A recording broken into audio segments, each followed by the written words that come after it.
Okay. All right. He starts off by talking about like the four different categories.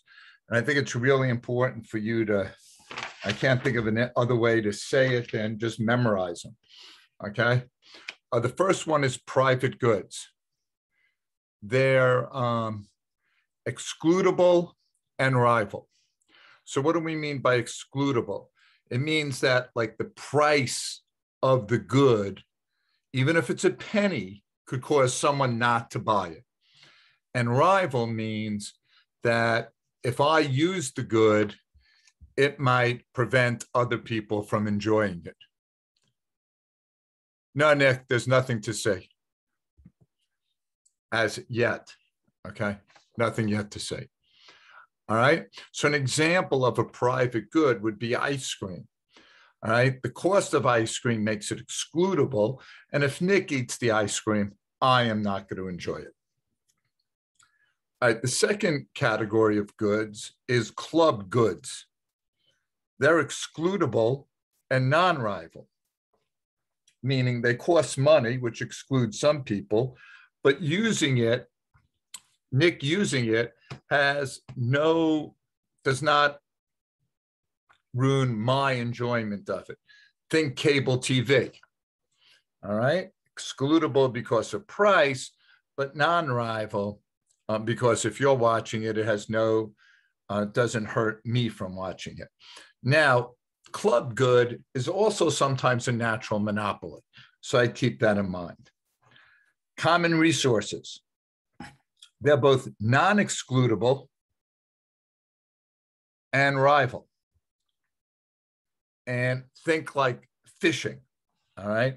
Non-excludable, because say everyone could fish in the Chesapeake Bay, but rival, if I'm getting all the crabs out of there and not leaving any for you. That's common resource. And the last one is the one we probably spent the most time looking at, public goods, and then non-rival and non-excludable. All right, so public good is non-rival, meaning your use of it does not hurt my enjoyment, and non-excludable, meaning they're usually free. Think national defense, think public park, think public schools. The next thing he talked about is a free rider problem. And a free rider is a person who receives the benefit of the goods without paying. A person who receives the benefit of the goods without paying. And free riders often, again, is why you have public goods, because when something's non-excludable, it's hard to get people to pay.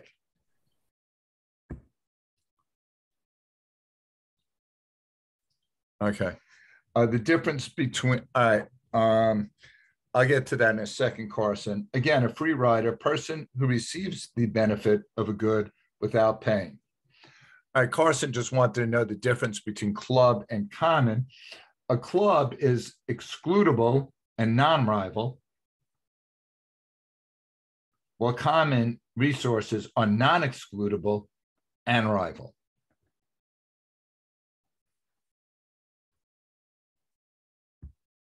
Okay. Wait, right. Mr. Bressler. Yes. So you said fishing is the example of a common good, right? No, of common resources, yeah. Okay. So yes. If that's excludable, or if that's not No, fishing is non-excludable. Yeah, so fishing is not excludable, but it costs money to buy fish. So isn't that automatically No, you're going fishing. So okay. All right. Okay. No problem. All right. Then he gives examples of public goods. And one is national defense. Again, you can or cannot pay taxes, and you can or cannot pay taxes, you still get national defense. And by the country like defending me, it still defends Carson. Okay. And then he talks about basic research. And basic research is like general knowledge. So like patents are not public goods. So if I'm researching to figure out how to end the COVID virus, I'm going to get a patent on that. That's not a public good. But if I'm researching to see the benefits of feedback on education, that's basic research, which is a public good. And then fighting poverty. And again, he just said everyone wants to live in a society without poverty. I mean, I didn't really go for that one that much. All right, he talks about lighthouses as public goods. And lighthouses are non-excludable. Like if boats are coming, they see the lighthouse, you can't like make it so only the boats that pay see it, everyone sees it. So there's really no incentive to pay. So that's why it is a public good. It's non-excludable and also non-rival, because for me, driving in my boat, using the lighthouse doesn't affect someone else using the lighthouse either. But I also think it's worth noting that like free riders, and public goods, because there's no price, there becomes no incentive to pay. He talks about cost benefit analysis. So like, how does government decide how many parks or how many public schools? And that's, marginal social cost has to be equal or less than marginal social benefit. All right, so marginal social cost has to be equal or less to marginal social benefit. Now, the one thing he does discuss, and it's worth remembering, it's harder to figure out the marginal social benefit. Like, what is the marginal social benefit of having a new park? I mean, everyone's going to want a new park, but it's hard to put a price on it because, unlike, say, a coat, I mean, I could charge $100. If no one buys it, I know that's not the benefit, so I lower my price. However, it's hard to figure out what the benefit of a new park is because no one's going to pay a price. It's easier to find the cost because you could do a cost analysis and figure out how much it costs, but they still try to do the marginal benefit. Marginal social benefit equals or is greater than the marginal social cost. All right, how much is a life worth? A lot of it is about how much income you'll make the rest of your life. Usually the estimation is around 10 million. All right, the tragedy of the commons. Now, I didn't really talk about this at all in class. The tragedy of the common is like common resources are not taken care of. So like we're talking about fishing, I'm not going to worry, does Carson get fit, catch fish? I'm going to just catch as many fish as I can. And if he gets none, then he gets none.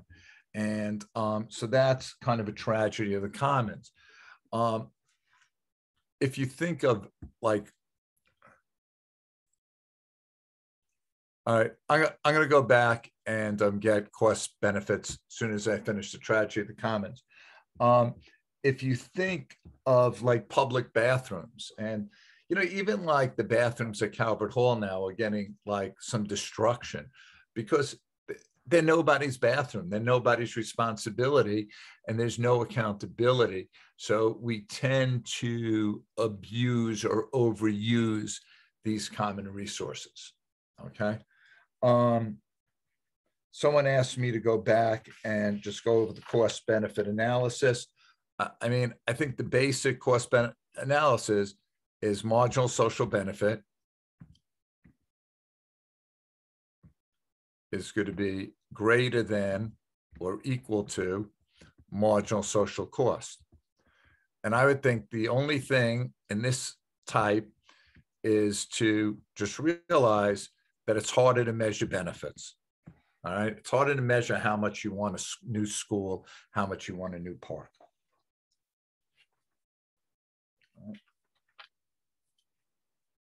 All right. And then the last thing is he talked about some important common resources. I mean, clean air and water, congested roads. And he talked about how to solve congested roads is with like tolls, which is a corrective tax. I mean, the hope for tolls is that it gets less people on that road. I don't know, does it always work, but that's the hope. And then finally, why is the cow not extinct? Because some people own cows. All right, people own them and they become private property. And private property is really very important to the marketplace, because if someone owns them, cows are valuable, so they're going to breed them. They're not going to overuse them. Where, like in the jungle, like if cows were just like running wild and no one owned them, people would be killing them like for meat, and people would be, not worried about having cows reproduce or, making sure there's enough meat for the market. But because farmers own them and there's cattle that, they breed them, and they make sure that even though cows are becoming more popular, meat might becoming more popular, that there's enough cows for them. And that's because it's a private property. And that's, basically the unit. Will be open to, any questions by either chat or by asking. I have just flipped on the practice quiz. So if you have any questions on the practice quiz, feel free to jump in. So, all right, you could either turn on your mic and ask a question, or, all right, chat number 11. I've got 10 and 11 showing up. So, and by the way, I sent out a video with all the questions. So at number 10, let's look at that. When property rights are not well established, markets fail to allocate resources efficiently, because no one, like, think of pollution. No one owns the external costs. All right. So therefore, the markets don't allocate it efficiently. Just like if you looked at positive externalities, if I'm going to, do fireworks, I can't charge all my neighbors because they're going to see it for free. So I can't make money on my fireworks. So I might not, do fireworks because I can't make any profit off of it. So therefore, you're going to on a positive externality, you're going to underproduce. Okay. So that would be number 10. All right. Number 11 is a confusing. I know there's a couple of more questions on the chat. I'll get to them. All right. Number 11, suppose they build a park and the residents have agreed to split the cost. All right. So $14, and we're splitting the park in 3. So each person is going to pay 4 2/3, right? 14 divided by 3. Okay.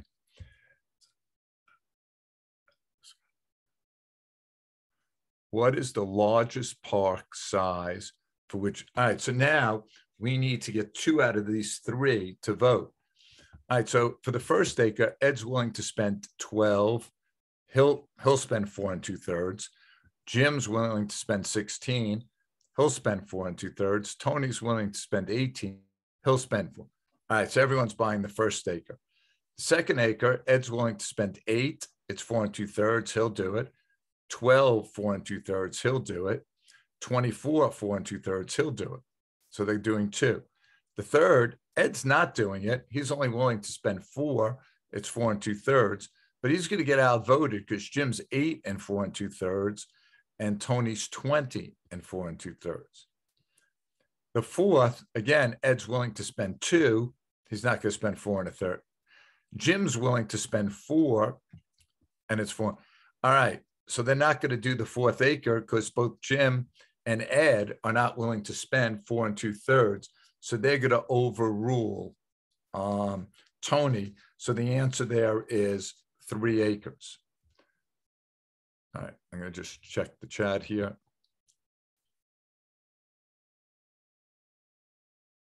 All right, I'll come back to A because there's a couple of people who want me. Oh, geez. All right, Nick, at the end of this, I will drop the passcode. I didn't realize I didn't do this. Okay. And then I'll go back 10 and 5 and 6. All right. Another way they could ask this question is how many lights for total surplus? All right. So it'd be $14, and then you'd add all of these up.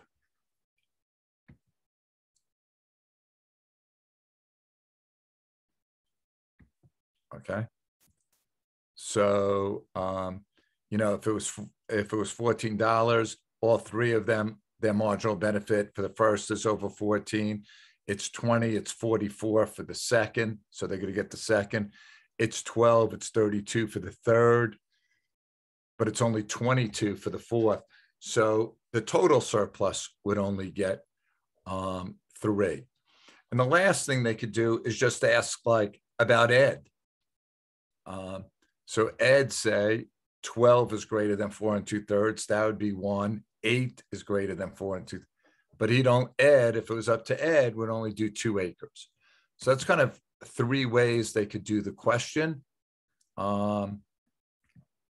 All right. Someone wanted me to do 10 again, and then 5 and 6.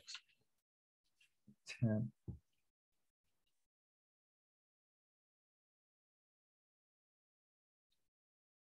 Oh, it's not A because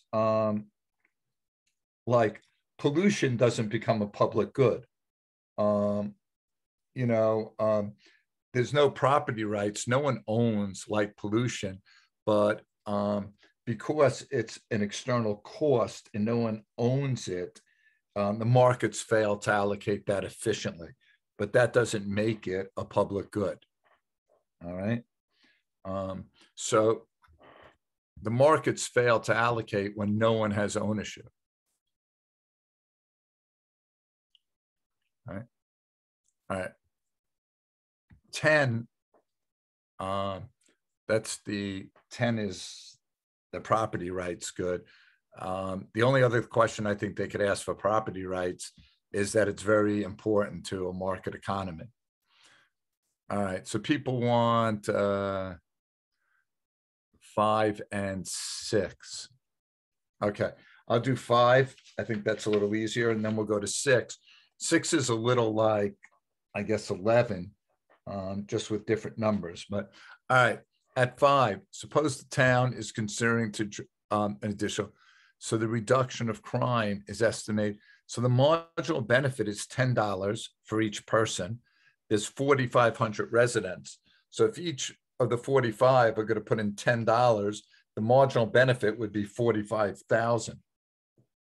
So therefore, if the marginal benefit is 45,000, we could hire a police officer whose marginal cost is less than 45. So the benefit will be a little greater than the cost. Okay. Ryan, did 6 make sense to you now?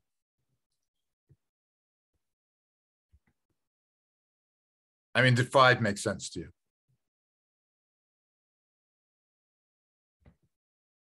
Okay. All right, let's go to 6, and then we will also go back to 11. All right, 6 is going to be a little tricky because, all right, let me put the top numbers. All right, so the first column is Jones, and they're 180 here. And then the Harris family is 250. They're here.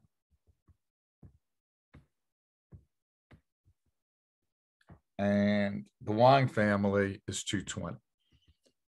I mean, I think they only talk about the Harris family, though. All right.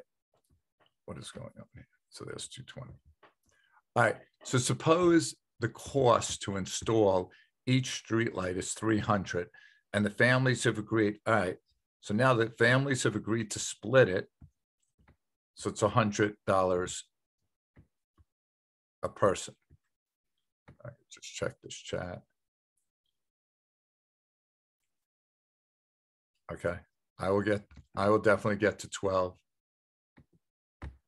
Okay. All right, so it's $100 a person. To maximize their own surplus, how many streetlights would the Harris family? All right, so for the first streetlight, they're willing to spend 180, and the cost is 100, so they're going to get the first streetlight. They're willing to spend 140, and the cost is 100. Okay. Is the cost? So they'll get. Oh, I'm doing the wrong family. The Harris family's in the middle. My bad. So this is the Harris family. It's what happens when you don't have everything on this. All right, so it's 250. They're willing to spend 250. The cost is 100. They buy the first street light. They're willing to spend 200.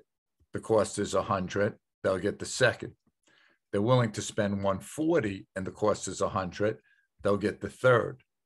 They're willing to spend 70. The cost is 100. They stop at 3. Okay. Okay. So for that, anyone have any questions just on why 3 is the answer? And then I'm going to go into some alternative potential questions they could ask with this.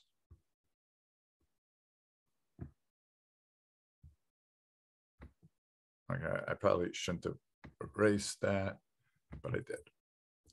All right, so I gotta get the numbers again. So it's 180.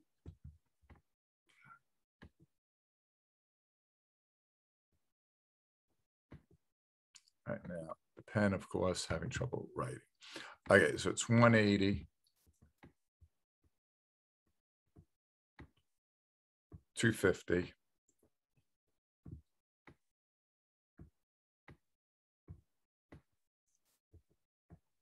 Okay, and 220. Okay. All right. The second way is like how they asked it on the bottom. They could say it's 300. The families decide to split and they're going to vote on it. All right. So for the first one, 180, 250, and 220, the benefits are greater than the cost. They're all voting yes. The second one's 140, 200, 210. Everyone's greater than 100. They're all voting yes. The third one, the first family, I think that's the Jones family, it's 90. They're voting no because they're only willing to spend 90. The cost is 100, but they're going to get outvoted by 140 and 180. All right. And then the fourth one, again, Jones is going to vote no, but now the Harris family is going to vote no. So they're going to stop at 3 lights. Okay. Everyone understand how if they vote, it goes to 3 lights. Okay. Now, how about if they asked, what's the consumer surplus for the Harris family at 3 lights? All right. Well, they're willing to spend 180 for the first light and they spend 100. So the consumer surplus on the first light is 80. On the second light, they were willing to spend 140 and they spent 100. So that's 40. On the third light, they're willing to spend 90. They were forced to spend 100 because they got outvoted. That's minus 10. If you add them up, the total consumer surplus for the Harris family would be 110. That's another thing they could ask. Okay. And then, and I think I broke all this down on the video, which I will take the passcode off when I hang up. And then the last thing they could ask, which is, again, is they could ask for total. So, and you just add going across and everything when they're over 300, like let's look at the third one. It's 230, it's 410. That's greater than 300. They're going to have 3. But now we're going to 100, 230. That's less. So we're going to stop at 3. All right. Any question on this one?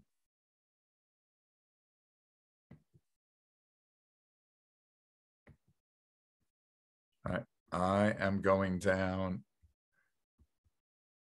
All right. All right. So I'm going to go through 11. I'm not going to go through all the alternatives because they're kind of the same structure as what we just did. Here, they're splitting it. 14 divided by 3 makes it 4 2/3.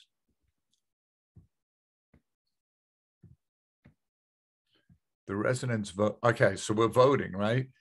Ed's willing to pay 12, spend 12, 4 2/3. He's going to vote yes.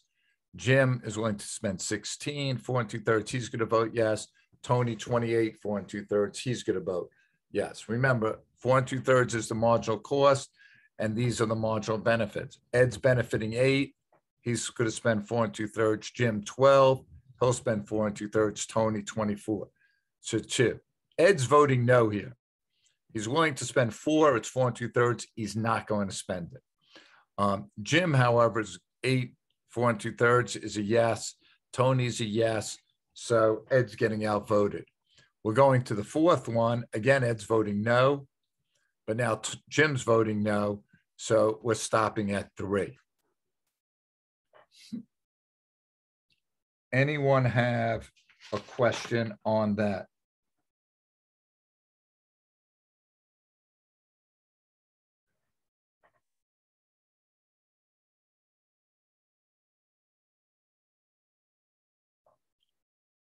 Okay, we're good on that. All right. And again, they could use total surplus. They could pick one person, but you have the idea from the last one. All right. Someone asked for 12 because public goods are not excludable.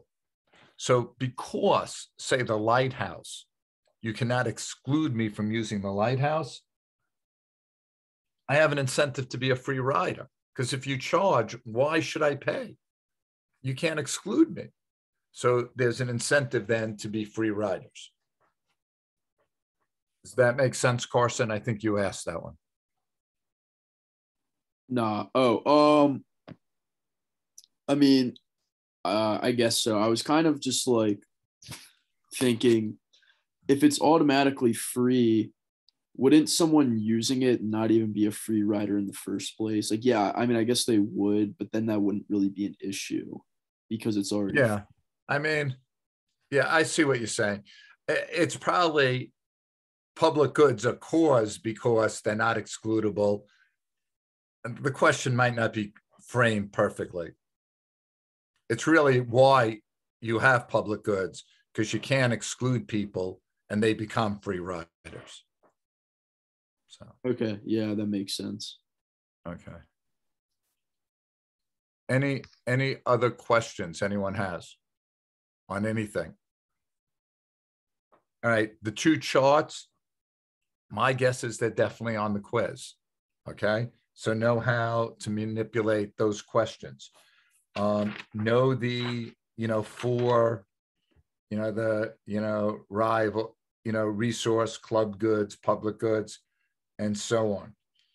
If you haven't, go and read The Tragedy of the Commons because we didn't spend time on it in class. Otherwise, I think you guys will be pretty good. Okay. If there's no other questions, I will see you tomorrow morning. Thank you. Thank you. Hopefully this will